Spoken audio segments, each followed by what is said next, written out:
नमस्कार दोस्तों, आज की हमारी नई कहानी है आखिरी प्रयास। एक समय की बात है, एक राज्य में एक प्रतापी राजा राज करता था। एक दिन उसके दरबार में एक विदेशी आगंतुक आया और उसने राजा को एक सुंदर पत्थर उपहार स्वरूप प्रदान किया। राजा वह पत्थर देख बहुत प्रसन्न हुआ। उसने उस पत्थर से भगवान विष्णु की प्रतिमा का निर्माण कर उसे राज्य के मंदिर में स्थापित करने का निर्णय लिया और प्रतिमा निर्माण का कार्य राज्य के महामंत्री को सौंप दिया। महामंत्री गांव के सर्वश्रेष्ठ मूर्तिकार के पास गया और उसे वह पत्थर देते हुए बोला, महाराज, मंदिर में भगवान विष्णु की प्रतिमा स्थापित करना चाहते हैं। 7 दिवस के भीतर इस पत्थर से भगवान विष्णु की प्रतिमा तैयार कर राजमहल पहुंचा देना। इसके लिए तुम्हें 50 स्वर्ण मुद्राएं दी जाएंगी। 50 स्वर्ण मुद्राओं की बात सुनकर मूर्तिकार खुश हो गया और महामंत्री के जाने के उपरांत प्रतिमा का निर्माण कार्य प्रारंभ करने के उद्देश्य से अपने औजार निकाल लिए। अपने औजारों में से उसने एक हथौड़ा लिया और पत्थर तोड़ने के लिए उस पर हथौड़े से वार करने लगा, किंतु पत्थर जस का तस रहा। मूर्तिकार ने हथौड़े के कई वार पत्थर पर किए, किंतु पत्थर नहीं टूटा। 50 बार प्रयास करने के उपरांत मूर्तिकार ने एक अंतिम बार प्रयास करने के उद्देश्य से हथौड़ा उठाया, किंतु यह सोचकर हथौड़े पर प्रहार करने के पूर्व ही उसने हाथ खींच लिया कि जब 50 बार वार करने से पत्थर नहीं टूटा तो अब क्या टूटेगा।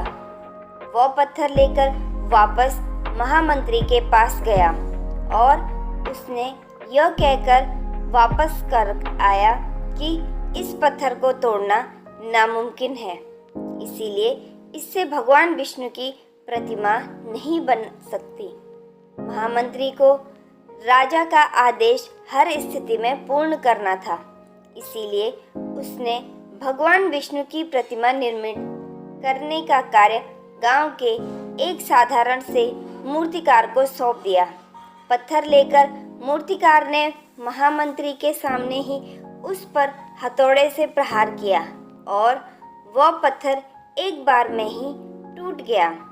पत्थर टूटने के बाद मूर्तिकार प्रतिमा बनाने में जुट गया। इधर महामंत्री सोचने लगा कि काश पहले मूर्तिकार ने एक अंतिम प्रयास और किया होता तो सफल हो गया होता और 50 स्वर्ण मुद्राओं का हकदार बनता। दोस्तों, हम भी अपने जीवन में ऐसी परिस्थितियों से दो चार होते रहते हैं। कई बार किसी कार्य को करने के पूर्व या किसी समस्या के सामने आने पर उसका निराकरण करने के पूर्व ही हमारा आत्मविश्वास डगमगा जाता है और हम प्रयास किए बिना ही हार मान लेते हैं। कई बार हम 1-2 प्रयास में असफलता मिलने पर आगे प्रयास करना छोड़ देते हैं, जबकि हो सकता है कि कुछ प्रयास और करने पर कार्य पूर्ण हो जाता या समस्या का समाधान हो जाता।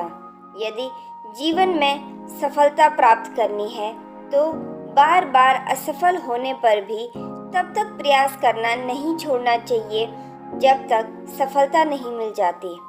क्या पता जिस प्रयास को करने के पूर्व हम हाथ खींच ले रहे वही हमारा अंतिम प्रयास हो और उसमें हमें कामयाबी प्राप्त हो जाए।